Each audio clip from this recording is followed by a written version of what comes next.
presentation. Thank you. Okay. Good afternoon, everyone. I realise I'm talking mostly to the converted this afternoon, but some things I want to say apply more broadly to our industry in general. And my aim this afternoon is to issue a challenge to all property professionals, design consultant, project manager, facilities manager or tenant representative, to reflect on what your roles might be in taking the design of work environments to the next level. To any clients in the room, I would ask you to think about how best to procure your next building or workplace environment or work environment, and how to maximise it as a tool of business strategy. Now, these two photos up here in the opening slide are GPT, our new work environment, which my colleague Rob Hitchcock's going to talk about next on the right-hand side. But the one on the left is actually a shot of the newly refurbished South Piazza at Charlestown Square Shopping Centre outside Newcastle. And the one on the right, what we do on the right, directly impacts on the one on the left and vice versa. So that's why that's there. I'll draw on projects that I've personally worked on to illustrate some of my points. In that sense, I'm going to go backwards before I come forwards. They tend to be in the private sector, so forgive me if you're in the public sector that the examples mightn't quite fit your circumstances. First, some comments on where we are currently. We've made enormous strides in the last 15 years in utilising the design of the work environment to address business issues, particularly in creating open communication environments and very human-centred workplaces. Environments which support increased interaction and hopefully collaboration, and which add value to an organisation's brand, the employment brand in particular. And of course, in moving away firstly from offices, enclosed offices, and then from dedicated spaces and then dedicated desks, there was space and cost savings. Many of us claim productivity gains. Robert will tell you about ours. And we've become better at measuring the outcomes, as we've heard along the way. Now, Jeremy Myerson wrote in a European journal a few years ago, a colleague of Philip Ross's, came out to Australia and was really quite stunned by what he saw. And he said that he thought we were producing some of the most innovative and civilised workplaces in the world. So that was external recognition for which we were very grateful. At the same time, we were releasing things like National at Docklands, and I know some of you are going down to see it tomorrow. And for the first time, serious business writers like Andrew Cornell in the Financial Review were commenting on the value that this was adding, in his view, to the business of financial services. So we were starting to get something right. Additionally, I'd say, with my sustainability hat on, as Australians, we should be very proud of our achievements in sustainable development. Australian real estate companies, as most of you would know, make up a large proportion of the top 10 annually in the global Dow Jones Sustainability Index. And I'd like to put a plug for GPT in this because of the last three years, we've topped it twice and were second last year. However, I would contend that we've reached the stage where we are in danger as an industry with each new building that we do of simply designing a better building, albeit a thin one. Workplace design has always been a great tool to deliver business strategy, but the property industry is conservative. And I think the process of change actually has to start with us. By way of background, I want to use the redevelopment of the head office of Financial Services MLC as the starting point, and many of you will know about this. In 1997, we saw the opportunity to use what was then known as an interior fit-out project and the basic refurbishment of a 50-year-old building in North Sydney as the opportunity to engage the people of MLC in discussion about the future of the business, with themselves as key stakeholders. 1,200 clients. The architect's never quite forgotten it.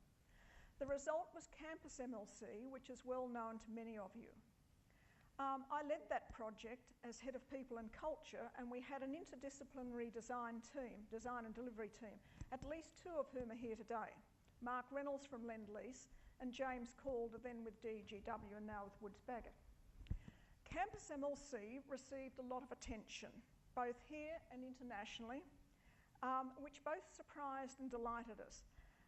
More importantly, it returned mightily on the leap of faith taken by the MLC board.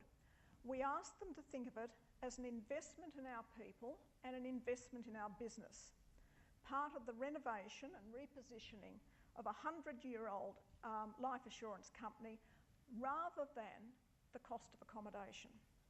It was a nice case study in sustainability, the recycling of a mid-60s building. Most of its siblings had already been demolished around Australia. It was recycled in a way that doubled the carrying capacity of that building, put money into the provision of amenity and services rather than marble, and which successfully supported the business through 13 years before it needed to be refreshed, a process which is in train now. It occurred long before the current fascination by business with design thinking, but I was determined that our 1,200 people would be admitted to the project as co-designers. And indeed, it was the principal criterion by which I selected the architect, James Gross. I took for granted that he could design, but I wasn't taking for granted the preparedness of James or any other person working on this project to work seriously and deeply with our people. And I'll return to that again in a moment. In the intervening time, the aspirations which underpinned Campus MLC have become the norm. They're often expressed generically, which we're now used to, and we're now used to seeing them in tender documents, in RFPs and briefs, and in the press, which deservedly follows the opening of each new building. A few years ago, Robert Harley from the Australian Financial Review rang me after seeing a workplace I'd just finished consulting on and asked, "So what's different about this one?" What he said was that he had effectively been seeing the same design outcomes for a number of years. And he could have added the same aspirations. So what are they? We talk about improved communication, employee engagement, we talk about trust, we talk about cross-divisional interaction, knowledge sharing, collaboration, teamwork, sense of community, mobility, business agility, that's the new one, efficiency and lower occupancy costs, of course. And sometimes we talk about the need to future-proof a building. And of course, there's a ubiquitous green star aspiration. And if anything, the cost and efficiency needed to compete in a rapidly globalising marketplace have become even stronger drivers of design, understandably so. The major design interventions needed in the built environment to create the theatre on which new behaviours can be acted out are also now well understood and indeed have started to influence the design of the base building itself, regardless of whether, as a client, we own it. We've seen many projects delivered as integrated base building and interior. It's easier when it's a single tenant, National at Docklands, Santos in Adelaide, 1 Shelley Street from Macquarie, ANZ in the Docklands, Westpac and Kent Street, and so forth. And currently 161 Castle Ray, which Grocon is developing for GPT as an owner, where the two principal tenants are engaged in design of the base building. So, the architectural interventions. Vertical and horizontal connection, we understand these well now. For communication, the value of the stair, the bump factor, offset cores, activity-based. This drawing came from Campus MLC, and I found the expression in activity-based in the brief when I went back and had a look. So it's not necessarily new. Activity-based design, the democracy of access to natural light, fresh air and views, thermal comfort and indoor quality, control over one's environment, the role of technology in delivering all these things. And of course, we're looking for transparency, we're looking for low partitions, the ability to rapidly reconfigure. So we understand these things very well, but one gets the feeling that the design represented by these wonderful places is rapidly becoming commoditised, and a product orientation is developing in our industry. We represent a very small part of that industry here today, but the industry at large is responsible for the workplace experience of millions of Australians, New Zealanders and others in our region. Often we believe we know the answer before we even get the brief. When this happens, we start cutting the corners of engagement and we, or at least our clients, miss the real opportunity that comes with it. And we start to behave like experts rather than facilitators, which is the real opportunity. So, if the design interventions to support new behaviours are well understood and the product beginning to be commoditised, where will the next step come from? What approach is likely to drive the next wave of innovation and value for our organisations? I'm not sure that it will come from the design of place itself, although I've never had any doubt that as technology and leadership permitted, these places would evolve more like city clubs. We envisaged this in the development brief for Campus MLC in 1997, but we got the timing wrong. I envisaged that within 10 years, people would only come to that building to meet. I would suggest, I haven't rung and checked, but I would suggest that over 1,000 of them still turn up every day, mostly by 8:30 a.m, and our streets are still heavy, as we know, with peak hour traffic, often with cars with only one occupant.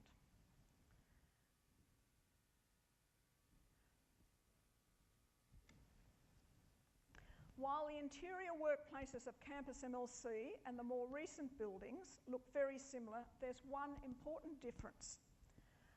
With our initial engagement with MLC people, we asked them to tell us what their dream work environment would look like. And after hesitating, this is what they told us. It seems somehow very romantic today, but that a dream amounted to taking a coveted and very expensive laptop to the park, in the fresh air and connecting to the world, which wasn't possible 14, 15 years ago for most of us. Today, of course, that dream is commonplace. That one I took in New York only last year. But it's not always enacted. Why not?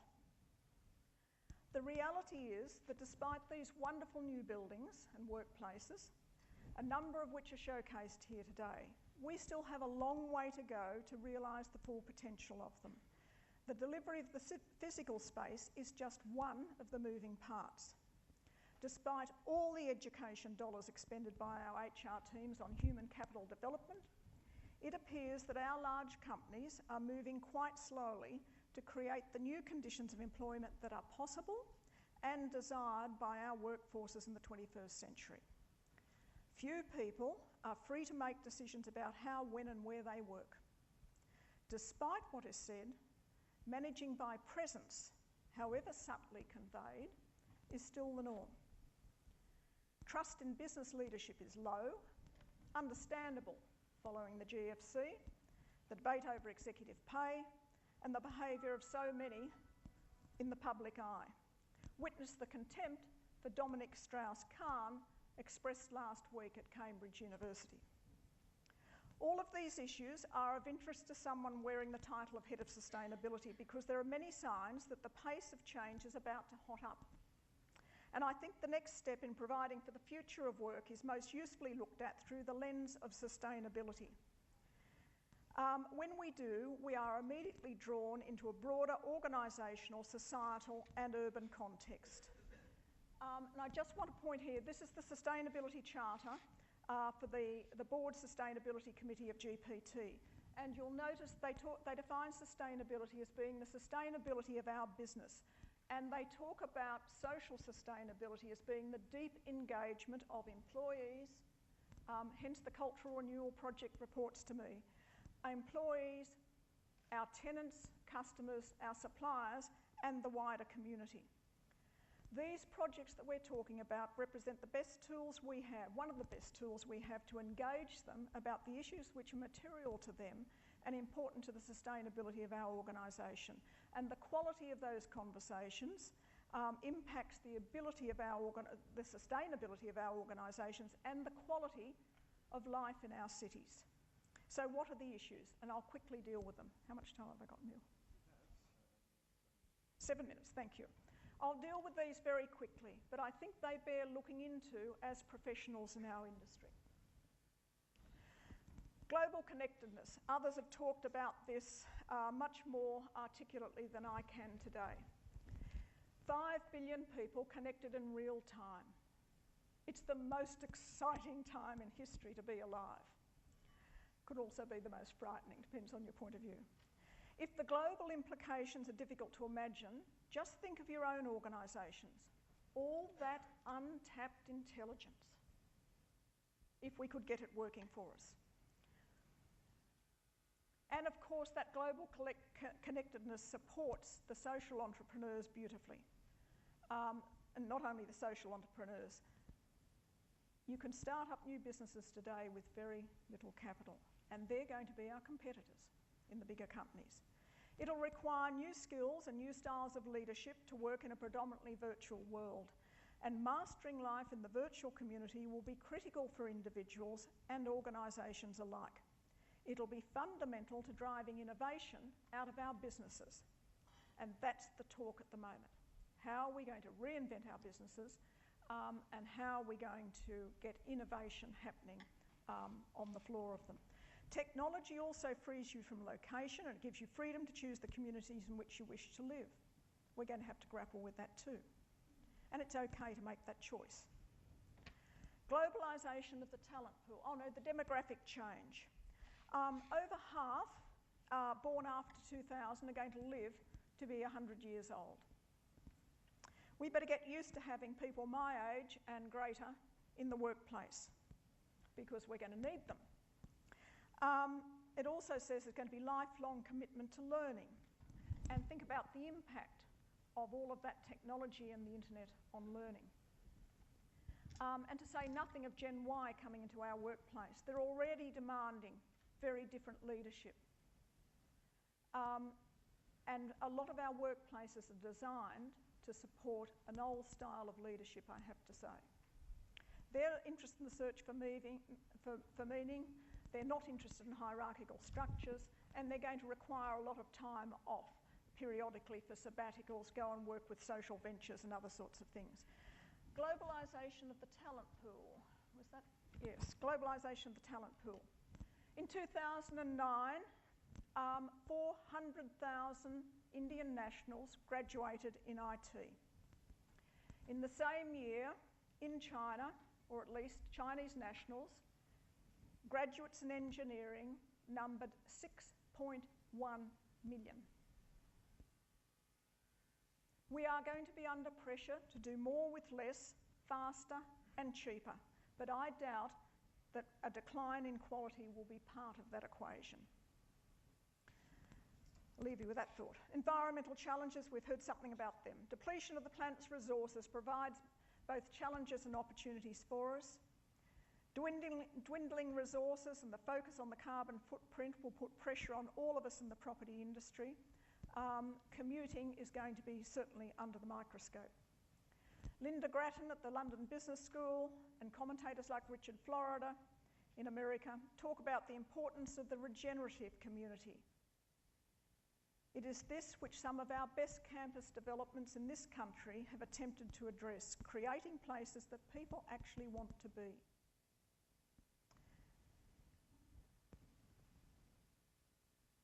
Increasingly, stakeholder relationships are going to get more and more complex.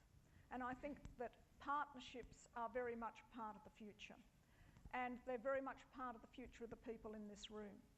So we can't be expected to be experts with all of the answers when we come to these sorts of work environment projects. The quality of our partnerships and relationships and alliances are going to determine what happens next. Social entrepreneurs. Gen Y have signalled they want to work for companies which are embedding principles of social sustainability into their business models. To hold them, we're going to have to let them go out and experience different ways of living and working, and hopefully they will bring back their learnings as a source of new models for business.